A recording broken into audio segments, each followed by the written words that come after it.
एक बार फिर एक बार फिर एक बार साथियों, झारखंड जैसा राज्य खनिज संपदा में इतना अमीर है, इतना अमीर है, आप कल्पना नहीं कर सकते। लेकिन फिर भी यहां इतनी गरीबी क्यों है? दुर्भाग्य देखिए,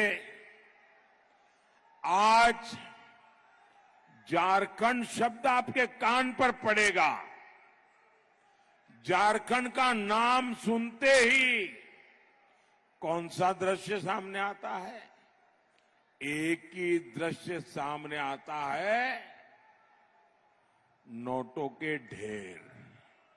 झारखंड सुनते ही नोटों के पहाड़ देखने को मिलते हैं। याद करो हर पल, भाई कौन झारखंड? अच्छा, वो नोटों के ढेर पकड़े गए थे, वो अफसर जेल में है, वो मुख्यमंत्री जेल में सड़ रहे हैं, वो भाइयों बहनों,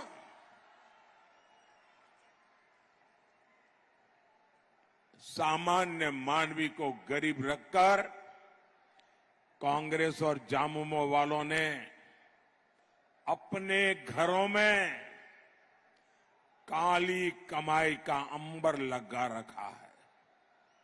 साथियों, कांग्रेस, झामुमो और आरजेडी जैसी पार्टियों ने हमारे झारखंड को हर मौके पर लूटा है। और कांग्रेस भ्रष्टाचार की जननी है।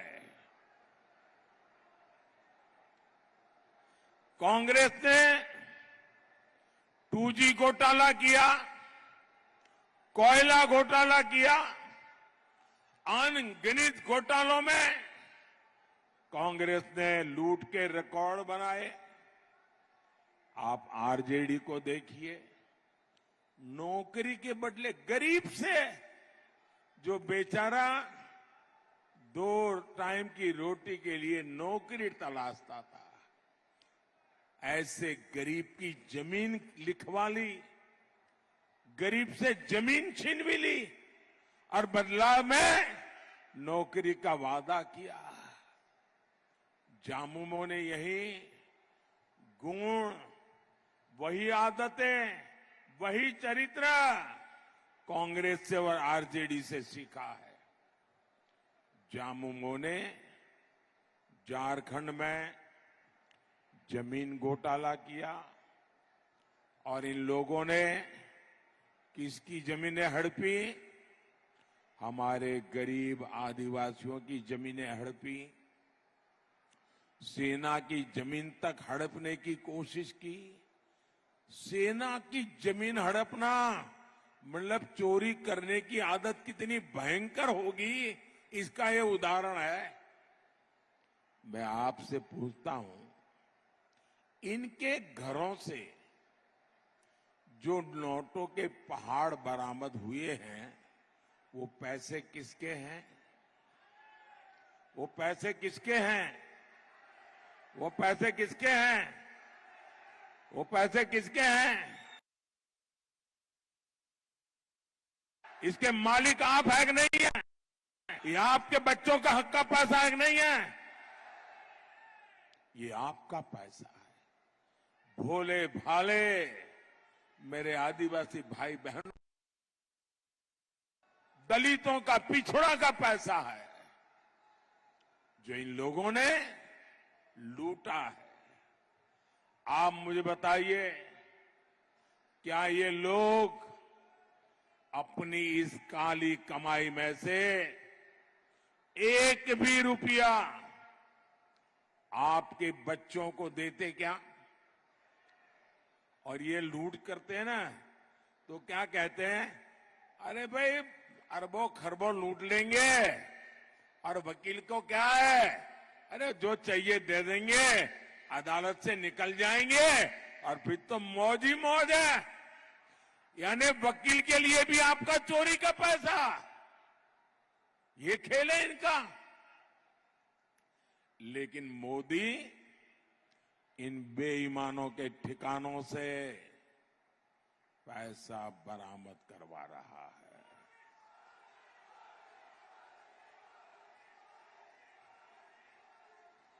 लेकिन मेरे झारखंड के भाई बहन, ये जो नोटों के पहाड़ में पकड़ रहा हूं ना, मैं आपको गारंटी देता हूं, मैं सरकार की तिजोरी में ले जाने के लिए नहीं कर रहा हूं।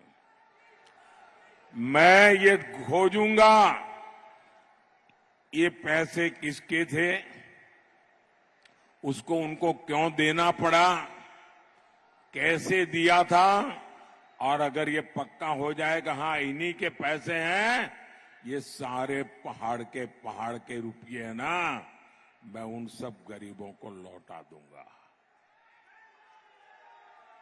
ये पैसा आपका है। मोदी इसके लिए कानूनी सलाह ले रहा है। मैं रास्ते खोज रहा हूं कि जो गरीब का पैसा है, जिसके हक का पैसा गया है, वो पैसा उसको वापस कैसे मिले। साथियों, पूरी दुनिया जानती है कि देश की प्रगति के लिए उद्योग जरूरी है। जमशेदपुर का तो नाम ही जमशेदजी टाटा के नाम पर है। लेकिन कांग्रेस पार्टी उद्यम करने वालों को देश का दुश्मन मानती है। उसके नेता खुलेआम कहते हैं, जो कारोबारी हमें पैसा नहीं देते, हम उन पर हमला करते हैं। यानी कांग्रेस और जामुमो जैसे दलों को देश के उद्योगों से मतलब नहीं है। उन्हें अपने भ्रष्टाचार और वसूली से मतलब है। भाइयों बहनों, मैं आज एक गंभीर विषय को स्पर्श करना चाहता हूं, क्योंकि मैं आज उद्योग की धरती पर खड़ा हूं और मेरे आदिवासी भाई बहनों के बीच खड़ा हूं। मैं जरा कांग्रेस को, उनके साथियों को, जहां जहां उनकी सरकारें हैं, चाहे तमिलनाडु में हो, केरल में हो, कर्नाटका में हो, तेलंगाना में हो, पश्चिम बंगाल में हो, हिमाचल में हो, मैं उन मुख्यमंत्रियों को चुनौती देता हूं, और जरा समझ ले मेरी चुनौती को। ये मेरा पॉलिटिकल स्टेटमेंट नहीं है, ये मेरा चुनावी स्टेटमेंट नहीं है। मैं बड़ी गंभीरता से एक विषय को छेड़ना चाहता हूं, और जो मीडिया वाले अपने आप को बड़ा खैरखा मानते हैं, अपने आप को न्यूट्रल मानते हैं, वो जरा इनके मुख्यमंत्रियों को जाकर के सवाल पूछे। ये उनके शहजादे आए दिन उद्योगों का विरोध करते हैं, उद्योगपतियों का विरोध करते हैं, निवेश का विरोध करते हैं। आने वाले दिनों में कौन उद्योगपति उनके राज्य में जाकर के पूंजी निवेश करेगा? उन राज्यों के नौजवानों का क्या होगा?